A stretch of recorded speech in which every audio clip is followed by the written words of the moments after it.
함께 490장 하나님 앞에 올려드리겠습니다. 490장입니다.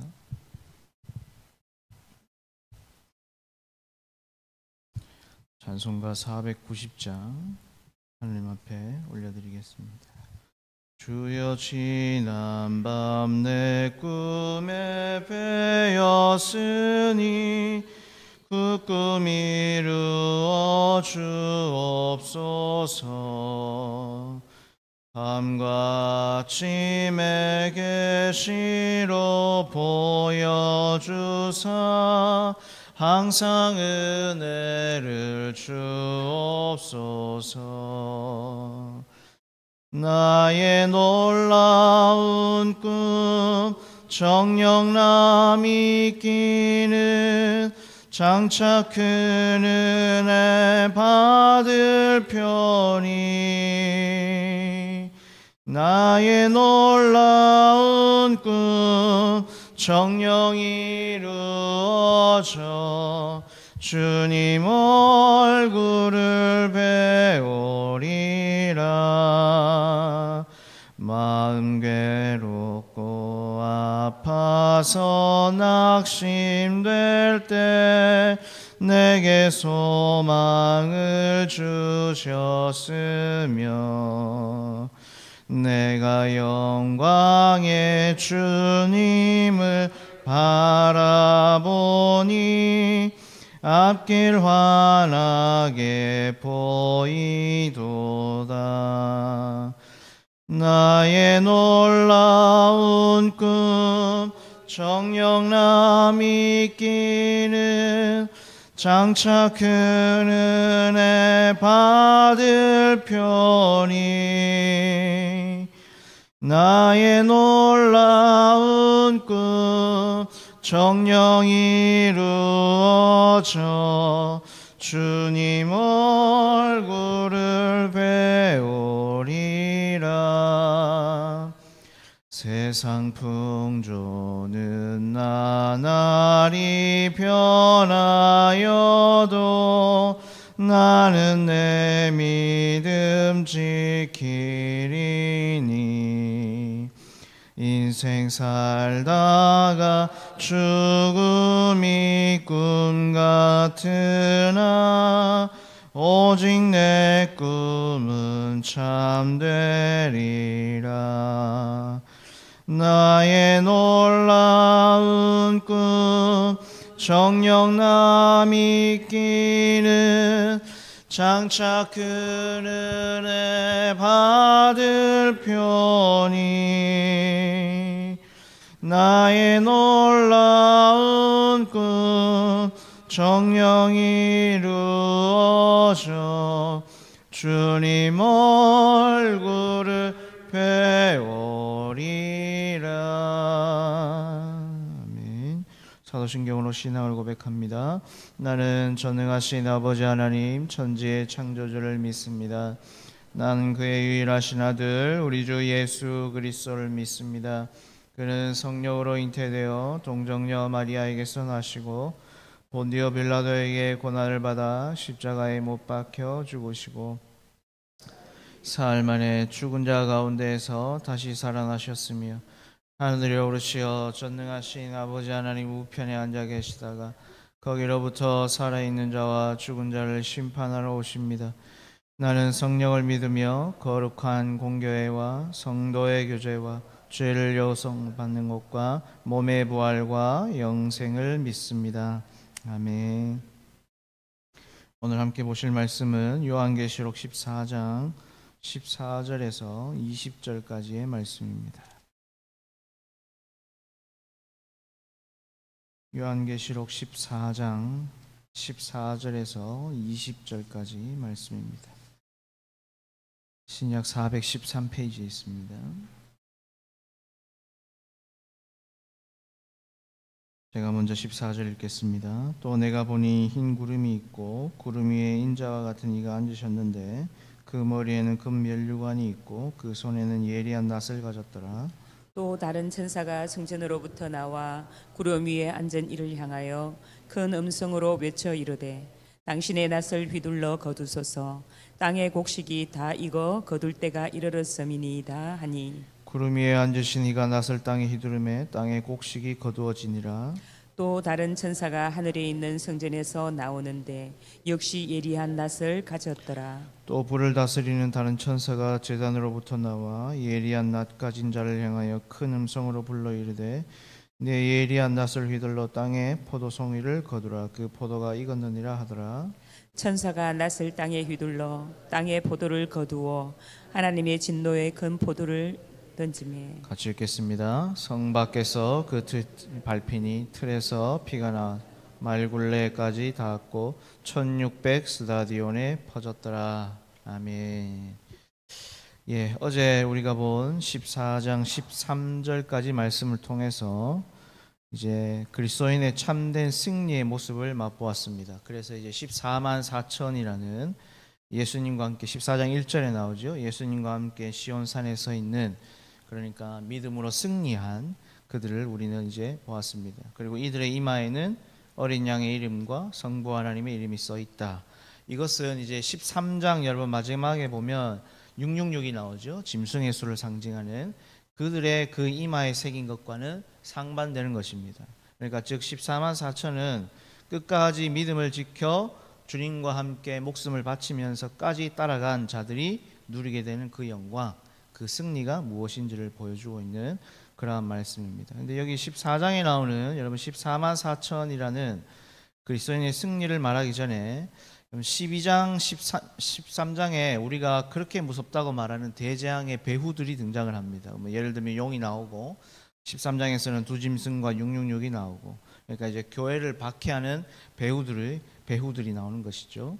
그들이 나오고 이제 오늘 14장에 그리스도인의 승리를 이야기하면서 또 이제 이 14장을 지나가면 15장에 가면 7대접의 재앙의 서른 부분이 나오면서 16장부터는 또 7대재앙이 시작이 됩니다. 가만히 보시면 이 14만 4천이 여러분 또 어디에 나오냐면 7장에 언급이 됩니다. 그 말은 7장도 보면 전으로 보면 그 무서운 심판을 이야기하면서 7장에 그 모든 고난을 이겨낸 14만 4천에 관한 그 말씀이 나오고 있습니다. 제가 무슨 말을 드리고 싶으냐면 일단 여러분이 요한계시록을 풀어가는 관점은 여러 가지가 있습니다. 또 어제 이 부분을 가지고 이제 제가 유 목사님과 잠깐 이야기를 나누었는데 해석과 적용은 여러 가지로 볼 수 있습니다. 근데 확실한 거 한 가지는 뭐냐?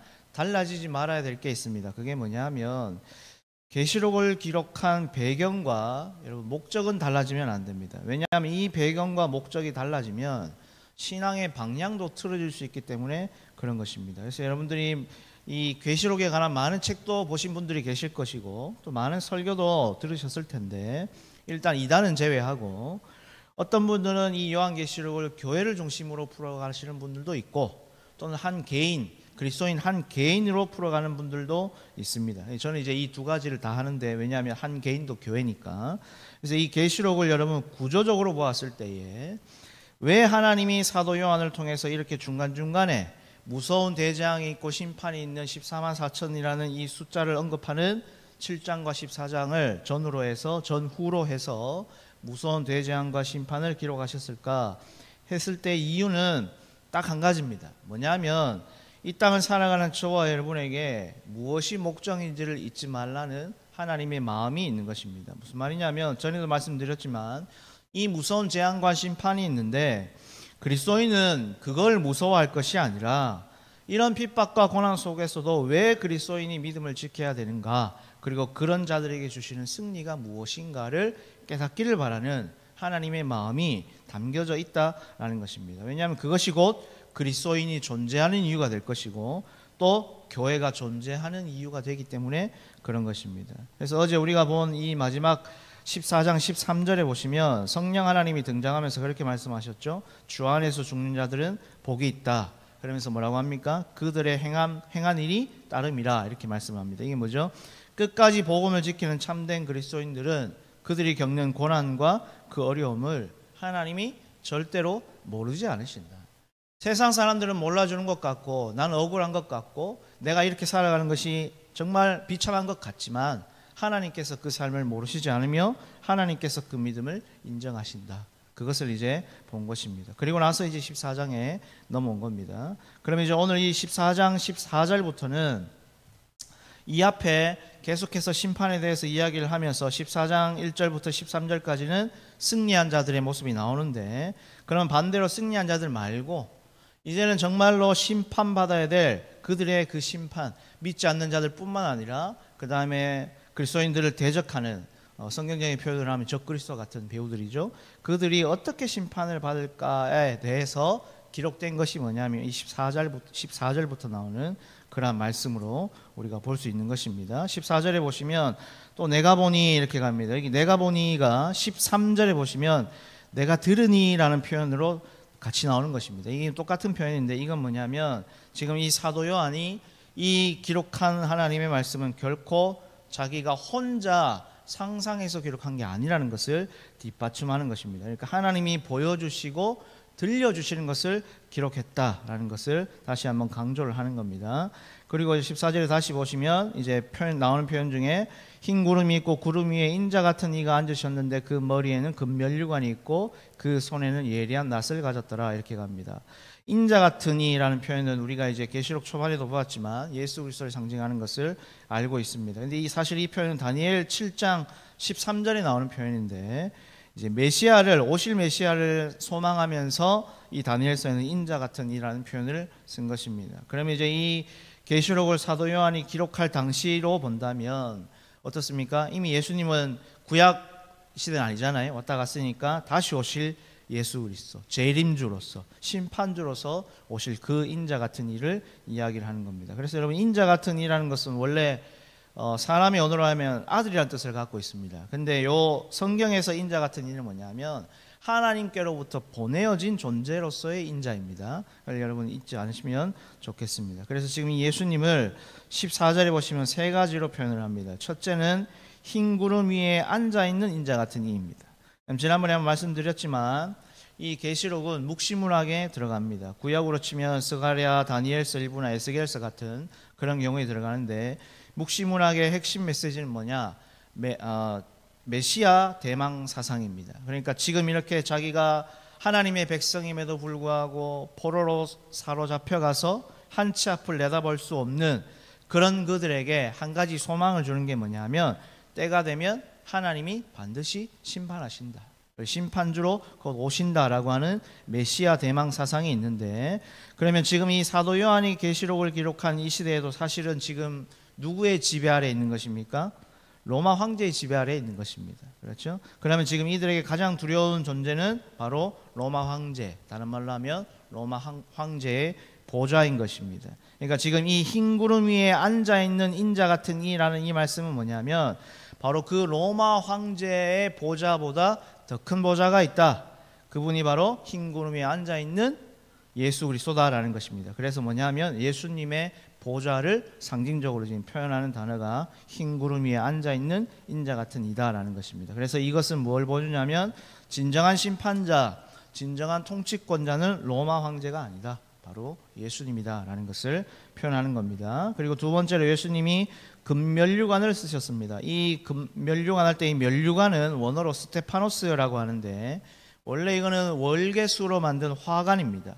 이 화관이 이제 보통 경기에서 우승한 자나 그다음 전쟁에서 승리하고 돌아간 자들에게 수여되는 승리의 관입니다. 근데 이걸 이제 금으로 만들어서 왕에게 이제 씌워주면서 이 의미는 뭐냐면 이제부터 이 왕관의 주인은 이 사람이다. 진정한 승리자는 이 사람이고 이 사람을 통해서 진정한 통치는 시작이 된다라는 것을 상징적으로 보여주는 것이 바로 이 금면류관인 것입니다. 그래서 오늘 말씀에 이 예수님이 금면류관을 쓰셨다라는 것은 뭐냐면 모든 통치와 권세가 바로 예수님으로부터 나온다, 이걸 보여주는 겁니다. 그리고 이제 셋째로 그 예수님의 손에 뭘 들고 있습니까? 예리한 낫을 가지고 있다고 이제 기록을 하고 있습니다. 이 부분부터 이제 견해가 다양하다 못해 넘칩니다. 차고 넘칩니다. 이 짧은 이 말씀 속에도 여러 가지 견해가 있는데, 일단 우리가 이제 흔히 알고 있는 그건 뭐냐면 14절부터 16절까지는 이 이제 14절부터 20절까지가 어떻게 보면 이제 총 이제 마지막 때 심판을 얘기하는 것인데, 14절부터 16절까지에 나오는 이 예수님이 심판하시는 이 장면을 가지고 뭐라고 얘기하냐면 이제 구원받은 성도들의 심판이다 이렇게 이야기를 합니다. 그래서 여러분 보시면 16절에 구름 위에 앉으시니가 낯을 땅에 휘두르며 땅의 곡식이 거두어지니라 라고 해서 익은 곡식이 거두어지니까 이것은 이제 구원받은 성도들에 관한 심판이다 라는 그러한 해석을 가져옵니다. 그런데 사실 이 부분은 조금 우리가 생각을 해보아야 됩니다. 왜냐하면 첫째로 14장 14절에 나오는 그 예리한 낫은 스가랴서에 가면 이게 이제 말씀, 그러니까 두루마리라고 하는데 두루마리로 나오는데 이게 이제 70인 번역에 가면 낫으로 번역이 되어 있습니다. 그러면 오늘 이로 말하면 예리한 낫이 곧 예리한 말씀이 되는 것입니다. 그래서 여러분 이 그 곡식에 추수할 때 곡식이 익어간다라고 할 때 이 곡식과 추수하는 장면은 대부분 마태복음도 그렇고 구약에도 그렇고 심판을 상징하는 것입니다. 그러니까 이미 구원받은 백성, 하나님의 백성들은 이미 우리가 앞에 보았듯이 승리했고, 그러면 지금 이제 14절부터 나오는 것은 뭐냐면 다 심판에 관한 것입니다. 단순히 그냥 구원받은 성도들이 구원받는 그러한 장면이 아니고 14절부터 20절까지는 두 가지 추수가 나오는데 이 두 가지 추수 다 뭐냐 하면 이제 심판에 관한 말씀으로 우리가 볼 수밖에 없는 것입니다. 그래서 15절에 보십시오. 이 낫으로 추수를 하는데 또 다른 천사가 성전으로부터 나와 구름 위에 앉은 이를 향하여 큰 음성으로 외쳐 이르되 당신의 낫을 휘둘러 거두소서 땅의 곡식이 다 익어 거둘 때가 이르렀음이니라 이렇게 갑니다. 여기 또 다른 천사라는 것은 이제 앞에 나왔던 천사와는 다른 건데 이 천사가 성전으로부터 나왔습니다. 성전으로부터 나왔다는 것은 성부 하나님으로부터 보냄을 받았다라는 것을 우리가 알 수 있죠. 그래서 이 천사가 이제 예수님께 뭐라고 하냐면 곡식이 익어 거둘 때가 되었다 이렇게 얘기하는 거예요. 그러니까 이제 곡식을 거둬야 된다 이 말을 이제 예수님에게 전하게 되는 것입니다. 그럼 이제 일반적으로 이 익은 곡식을 이야기를 하면서 아까 말씀드렸듯이 구원받은 성도로 해석을 하는데 여러분 여기에 이 익었다, 다 익었다 할 때 익었다는 표현이 원어로 보면 엑셀란테입니다. 이게 뭐냐면 너무 익어서 말라 비틀어진 상태, 시들어버린 상태를 뜻하는 표현입니다. 그러니까 이 15절의 말씀은 뭐냐면 이 곡식은 이제 걷어내지 않으면 안 되는 상태인 것입니다. 이해가 되십니까? 그래서 세상의 죄악으로 관영한 상태를 상징하는 것이 바로 이 표현입니다. 그래서 세상에 이 죄악으로 가득 찬 상태, 그래서 도저히 지금 심판하지 않으면 안 되는 그러한 상태가 이르렀다라는 것을 하는 것을 보여주는 것이 바로 이 표현이 되는 것입니다. 그러자 16절에 구름 위에 앉으시니가 낫을 땅에 휘두르며 땅의 곡식이 거두어지니라 라고 해서 구름 위에 앉으시니 즉 심판주 되시는 예수님을 다시 한번 강조하면서 지금 예수님의 심판이 시작되었다, 허락되어졌다라는 것을 보여주는 겁니다. 그래서 여러분 나중에 성경을 잘 보시면 마태복음 13장에도 그렇고 요엘서 3장에도 나오는데 이 추수의 때, 곡식을 거두는 이 추수의 때는 심판의 때를 상징하는 것입니다. 그리고 이제 두 번째 추수가 나오죠. 그럼 이제 18절에 보시면 뭐가 나옵니까? 이번에는 불을 다스리는 천사가 나와서 낫을 들고 있는 천사에게 뭐라고 합니까? 낫을 휘둘러서 땅에 포도송이를 거두라 이렇게 말씀합니다. 그러자 19절에 천사가 낫을 땅에 휘둘러 땅에 포도를 거두어 하나님의 진노의 큰 포도주 틀에 던짐에 이렇게 갑니다. 지금 여기 나오는 포도 열매도 여러분 구약에도 마찬가지이고 심판의 대상을 상징하는 것입니다. 그러니까 이것도 이제 이사야 5장에 가면 하나님이 자기 백성을 원래는 이스라엘 포도원으로, 그죠? 이스라엘을 포도원으로 묘사를 했습니다. 그런데 하나님께서는 이스라엘 백성들이 좋은 포도 열매 맺어가기를 원했지만 들포도 열매를 맺었다고 해서 이스라엘의 죄악의 상태를 상징하는 그런 말씀이 있습니다. 또 예레미야 25장에도 가면 이 포도를 밟는 행위, 다른 말로 하면 포도즙을 내기 위해서 밟거나 틀에 넣는 행위는 곧 무서운 하나님의 진노의 심판을 상징하는 표현인 것을 볼 수가 있습니다. 이사야 63장에도 나오고, 결정적으로 요엘서 3장 13절 제가 말씀을 읽어드리면 너희는 낫을 쓰라 곡식이 익었도다 와서 밟을지어다 포도주 틀이 가득히 차고 포도주 독이 넘치니 그들의 악이 크미로다. 여기는 곡식과 포도 열매가 아예 그냥 대놓고 심판의